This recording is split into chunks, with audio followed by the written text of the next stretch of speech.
अस्सलाम वालेकुम। लियाकत मीरानी अॼु IBA सखर जी गेट खां को घणनि माण्हुनि खे घुराइण जी ज़रूरत पई, पर हिकिड़ो माण्हू बि जेकॾहिं को प्रोटेस्ट करे थो त इहो ज़बरदस्त आहे।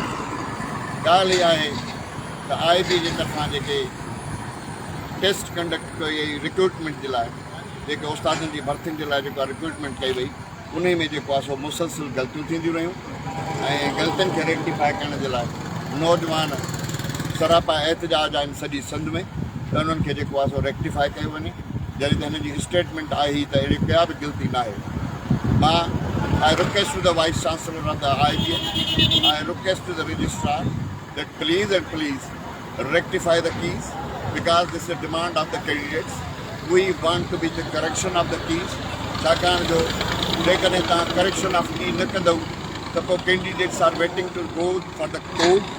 उनजे करे मां तव्हां सभिनी खे गुज़ारिश थो कयां, स्पेशली मुराद अली शाह खे बि गुज़ारिश थो कयां, स्पेशली जेको आहे सो सरदार शाह खे गुज़ारिश थो कयां, इवन वाइस चांसलर खे गुज़ारिश थो कयां, रजिस्ट्रार खे गुज़ारिश थो कयां त महिरबानी करे सभिनी वतल इम्तिहाननि में जेके पेपर ॾिना उन में कीज़ खे रेक्टिफाई कयो वञे ऐं सेल्फ असेसमेंट ऐं सेल्फ ट्रांसपेरेंसी ऐं सेल्फ जेको आहे सो असांजी जस्टिफिकेशन घुरिजे। जेकॾहिं तव्हां पाण कंदव त इहो तमामु बहितरीनु आहे। जेकॾहिं तव्हां पाण न कंदव त पोइ क़ौम जा जेके बच्चा आहिनि उहे थी सघे थो कोर्टुनि में वञनि ऐं पोइ तव्हांजो जेको सॼो इहो प्रोसेस आहे उहो कालदम करार थिए ऐं पोइ ग़लतियूं निकिरी पवनि, पोइ इदारे जे मथां जेको आहे सो प्रॉब्लम थिए। उनजे करे I request U personally all Murad Ali Shah, Sardar Shah and even vice chancellor, even registrar of the IBA, that please rectify and give the relief to the candidates. न त पोइ इहो थींदो त मुसलमाननि जे लाइ जेके इथिक्स जा सुवाल हुआ, इथिक्स वारनि जे लाइ जेके मुसलमाननि जा सुवाल हुआ, कीज़ में खोड़ सारियूं ग़लतियूं, उन जे करे जॾहिं कैंडिडेट्स ऐं उम्मीदवार जेकॾहिं उहे कोर्ट में विया त इहो सॼो प्रोसेस जेको आहे ख़तमु थी वेंदो।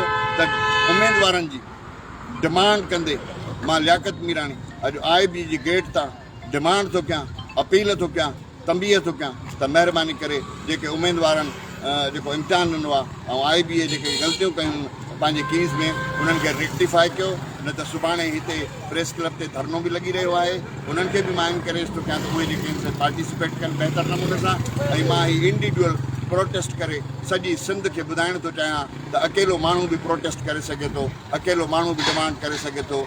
दिस इज़ अवर राइट, इहो असांजो हक़ु आहे त असां कंहिं बि ज़्यादतीअ ते रोडनि ते वञी ऐं जेको आहे असां डिमांड कयूं। त मां लियाकत मीरानी हिकु उस्ताद जी हैसियत में, हिकु तालीम जी दान जी हैसियत में मां सॼी सिंध जे मुराद अली शाह, सरदार शाह, वाइस चांसलर ऐं रजिस्ट्रार खे गुज़ारिश थी कयां त महिरबानी कीज़ खे रेक्टिफाई करे ऐं जेको उम्मीदवारनि खे रिलीफ ॾिनो वञे त जे उम्मीदवार सुख जो साह खणनि। Thank you very much from Sukkur IBA gate. God bless you, please Allah.